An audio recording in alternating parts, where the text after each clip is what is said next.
Hey y'all, welcome to the second half with A. Marie, where the vibe is peace, love, and prosperity. If you are new to the channel, please make sure that you share, like, and subscribe.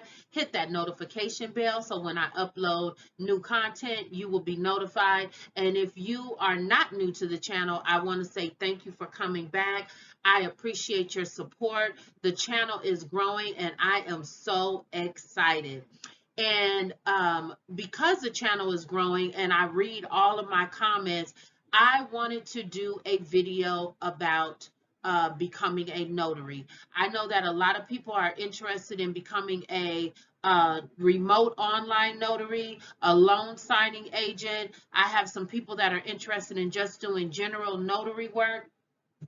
And I want to make sure that you understand the seriousness of this commission that you will receive once you know, get commissioned as a notary. This position is very serious, and you need to have a basic understanding before you pursue any of those jobs that I mentioned, before you pursue becoming a loan signing agent, before you pursue becoming a remote online notary, or before you pursue general notary work, you have to understand the fundamentals of being a notary. So welcome to Notary Fundamentals.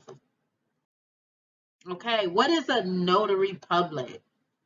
A notary public is a civil position that certifies, documents, and administers oral oaths and affirmations. Now, the one thing that I will say to you is go ahead and just Google what is a notary public. This definition may come up, or you may get a more detailed definition.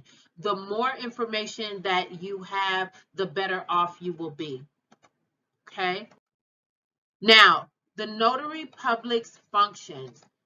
A notary public is a public official whose powers and duties are defined by a statute. A notary acts as an official, unbiased witness to the identity and signature of the person who comes before the notary for a specific person. I'm sorry, I said purpose, for a specific purpose. The person may be taking an oath, giving oral or written testimony, or signing or acknowledging his or her signature on a legal document. In each case, the notary attests that certain formalities have been observed. Okay, what are those observable formalities? What am I looking for? What do I need to make sure of? Now, again, I am giving you information based on the Virginia laws for notaries, okay? I highly recommend that you go to the National Notary Association, become a member, and if you are not familiar with being a notary and you need the basics, go ahead and they have something for Notary Essentials, I think it's called. It'll give you all the essentials for becoming a notary. Again, this information is specific to my state. A lot of it is going to be the same, but some of it may differ. I know Texas and Florida, their laws for being a notary is totally different than Virginia, and I'm sure the other states may be different as well. So again, this is just a brief synopsis, but always make sure that you follow your state laws. So, observable formalities. You want to make sure that the signer appears before you. You're going to review the document because you may not even be able to notarize the document. So the first thing that you want to do is make sure that you review the document to make sure it's something that you can notarize. You want to screen the signer, make sure that they have the valid ID. In the state of Virginia, it has to be a picture, there has to be a signature on the identification, and it cannot be expired. Some states accept expired IDs.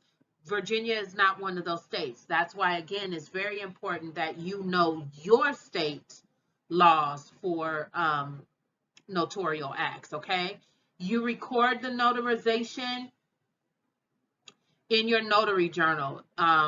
There's different rules to what they require. Some states may require a thumbprint. That's not required in the state of Virginia. So again, I just want to reiterate that the requirements are going to vary from state to state. You complete, sign, and seal the notary certificate. Okay, so those are the observable formalities. There's a little bit more details about what you have to do, and that will come with the series. Okay, so right now I'm just kind of going over the very basics of what you need to do as a notary, and then I'll go more in detail with future videos. Okay, so what does it all mean? Basically, the key function of a notary is to be certain that the person appearing before you, the notary, is who that person claims to be. They are who they say they are. All right, this is serious business, guys. You could end up in a lot of trouble if you do not follow the laws of your state and you are not performing your notarial acts correctly. You can end up in a lot of trouble. So by no means is this just some position that you want to take and jump in there half-cocked and not really have all of the information. I have been working on this for over a year. I should be on the notarized platform right now, but there's so many things that I'm just not 100% sure about. And yes, I do have a $500,000 of E&O insurance, errors and omission insurance, but I don't ever want to use that. And I was actually, you know what? I have $1 million of E&O insurance. Quick story. My E&O insurance that I purchased through the National Notary Association last year was only for $100,000.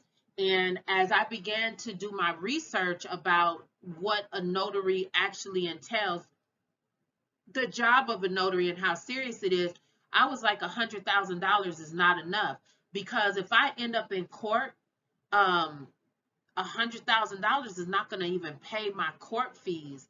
So I made the decision that when I renewed my E&O insurance, I was going to bump it up to to $1 million, because I know that if I get caught up in anything, that should cover my court costs, and I won't be out of pocket for anything. Because again, they're going to come after you. You're the notary. You have your signature and your stamp on that document.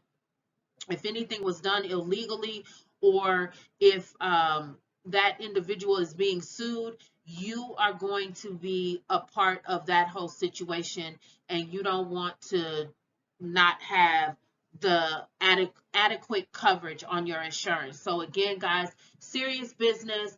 I personally have $1 million of coverage just because I do not want to get caught up in something and then have them attack my personal assets, you know. So but I'm not recommending that everybody get $1 million. Get what you can afford, but just make sure that you understand what you're jumping into. Okay, notaries must constantly be aware that every notarial act affects the legal rights of others. Okay, carelessness or negligence by the notary may injure these rights. A notary who fails to perform notarial acts lawfully and in good faith may be civilly liable for damages caused by their official misconduct.